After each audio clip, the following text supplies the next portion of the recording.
Истрагата за големиот банкарски грабеж се прошири на уште тројца.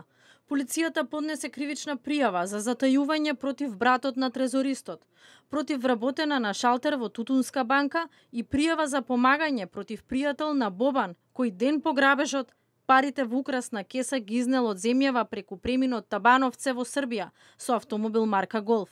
Полицијата го апси вчера на влез во земјава, но парите и понатаму не е познато каде се.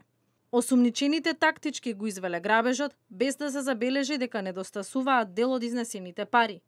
Полицијата шемата ја откри преку камерите во банката, што ја потврдува изреката дека не постои совршен злостор. Од 4 април, а не од 6, како што првично соопшти полицијата, почнала операцијата на трезористот.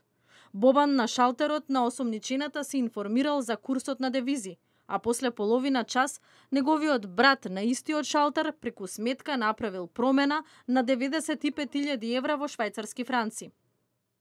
Бобан и кажал на осумничената дека префрлените пари ќе ги земе директно од трезорот, а не како што наложувала процедурата да ги пушти преку воздушна цевка.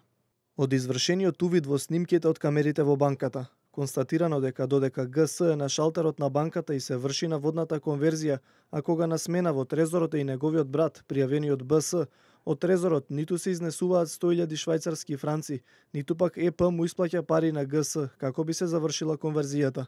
Всушност, на овој начин е овозможено затворање на претходно настанатиот кусок од 100.000 швајцарски франци во трезорот, направен од првопријавениот.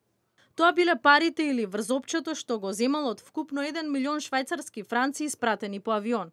3 дена потоа следела втората измама.